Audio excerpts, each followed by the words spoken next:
Back in the day, right? Back in the day, we used to go through the phone book, through the white pages, and find just any random number and call it and order a pizza. All right, it was just hilarious. So here in town, we still have the white pages and stuff like that. So there are some people that still have home phones. All right, so it serves them right? All right, so I'm going to call them. And I'm going to call a random number, and then I'm going to order a pizza. All right, and watch. Hilarity will ensue. All right.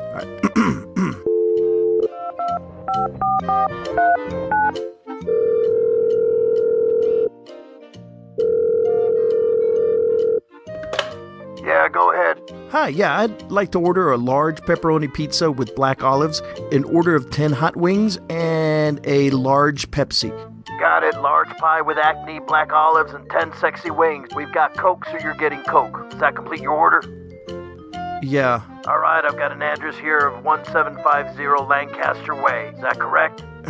How do you know my address? It came out on our caller ID. Where have you been all these years? Under a rock? We've got only the best top-of-the-line technology here.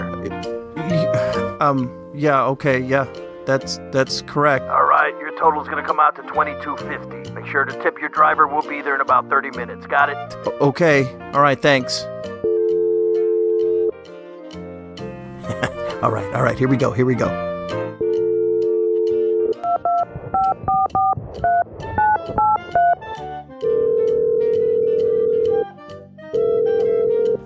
Johnny's Quick Mart? Hi, is your refrigerator running? No, buddy, we've got walk-in freezers here. What can I help you with? Thank you. Never mind. Hello?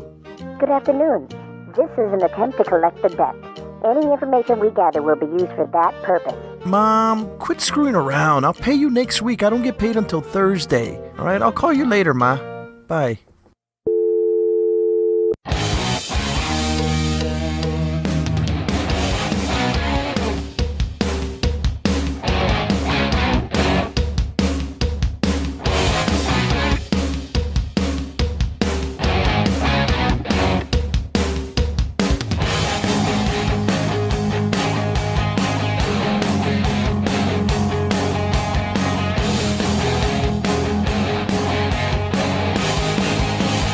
Welcome to the Omar Says Podcast, the most egotistical, self-centered, self-indulgent podcast you will ever hear. The Omar Says Podcast, where the only thing that matters is what Omar says. On today's show, thank you, everybody, for tuning in again. If you tuned in to my first podcast last week, I hope you enjoyed it. I have got some really great feedback on it. The views and the downloads, the subscriptions, they were pretty impressive to me, especially after never having done a podcast. So my first podcast out of the gate, I think, was very successful. You like me right now. You like me. And I want to thank you all for tuning in and sharing the podcast. Some of you out there on Facebook shared the podcast, and I really, really appreciate it. And I'm just going to build on that. When I set out to do the podcast, I had no idea what I was doing. I just tried to learn how to edit my podcast. I tried to learn how to fill it with content. I try to learn how to do so many things so that I can make the podcast enjoyable and entertaining enough to listen to. Are you not entertained? Are you not entertained? Now, if you haven't figured it out yet, I didn't exactly plan this podcast to be a funny podcast. I'm just not naturally funny. Well, no shit. I can be funny when I prepare for it, but for the podcast, I wanted to be more of an inside look into stand-up comedy. So for those of you that aren't stand-up comedians, you can have an inside look as to what it's like or what the experience is like to do stand-up comedy. And also, of course, to offer encouragement to any other comedian out there that's trying to either get started or keep going or maybe just achieve the next level of stand-up comedy. So that's why I'm doing it. And of course, I'm just putting content out there. I need to have something with my name on it, and this is the best I can come up with so far. And so far, it's been fun. And I look forward to doing these podcasts for you. And like always, I will have these released every Monday morning at 8 a.m. In fact, last week, I was so excited about releasing it. I think I released it at 7:30 a.m. And then I learned how to put it up on iTunes. I learned how to put it, of course, on YouTube and then on the cloud. I just haven't been able to figure out how to put it on Google. So if anybody can help me out with that, that would be great. Could you teach me? First learn stand, then learn fly. Yeah. Nature ruled on you, son, not the mind.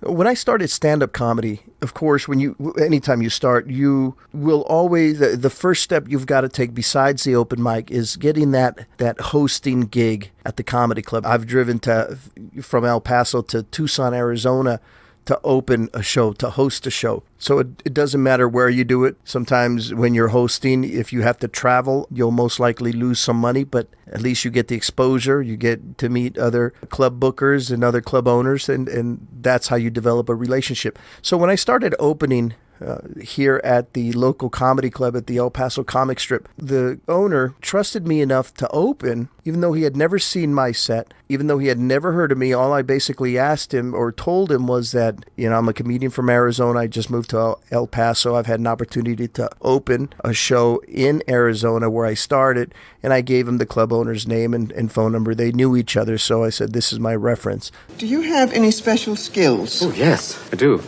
I do voices. What do you mean you do voices? Well, I do voices. Yes! We've come to this planet looking for intelligent life. Oops, we made a mistake. We're happy to be in America. Don't ask for a green card. I want you in the worst way. Well, this is certainly a rough meeting, and it's not going very well for me, I'll tell you that. Hey, boss, give it a chance. She's going to loosen up any moment.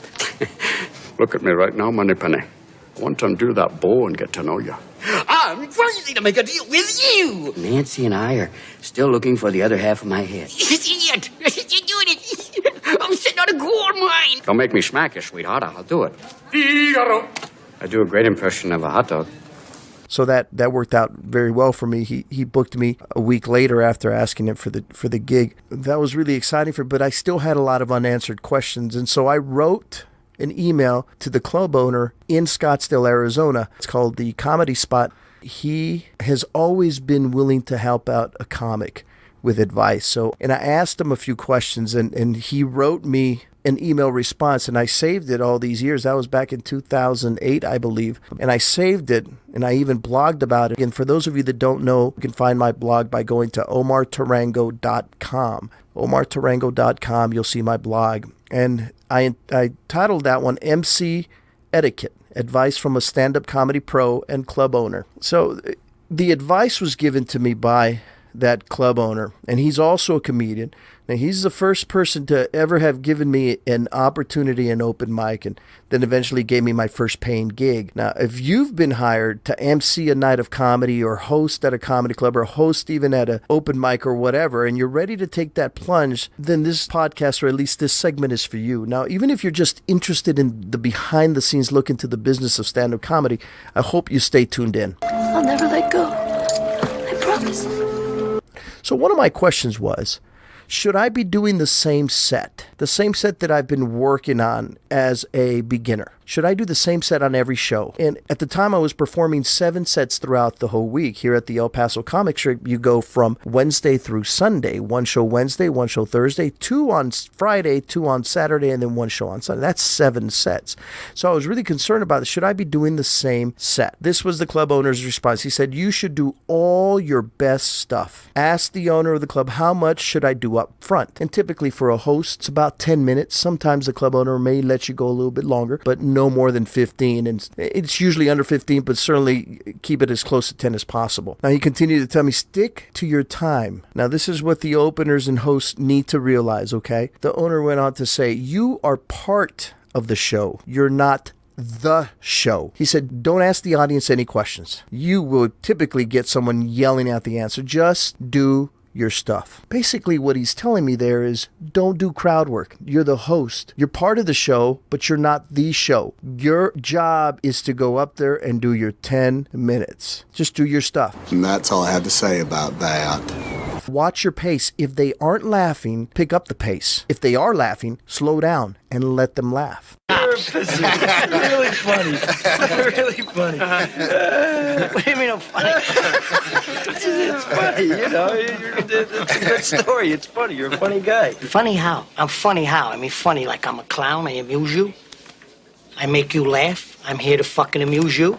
What do you mean funny? Funny how? How am I funny? I asked him, do you have any tips about my etiquette as the host, as the opener, as the MC? What tips do you have? He says, arrive early and do not ask for any comps. No complimentary things. In other words, don't ask just because you're the host, just because you're performing there. Don't ask for your wife or your girlfriend, your boyfriend, your husband, your friend, your ride, nothing. Don't ask to have them be allowed for free. Just don't ask. That owner is paying you to host, but every time they have to comp somebody in, you just went from a $25 act for the night to maybe a $35 act. So don't ask for those comps. Don't ask for any drink comps or food comps. Typically, if the club offers those things to you, a free drink or 2 free drinks or free food, they'll offer it to you, but don't ask for it. Don't drink alcohol while you're working. This is a job. As the opener, don't drink. Just drink water. I just feel like I'm excited and I feel relaxed and I'm ready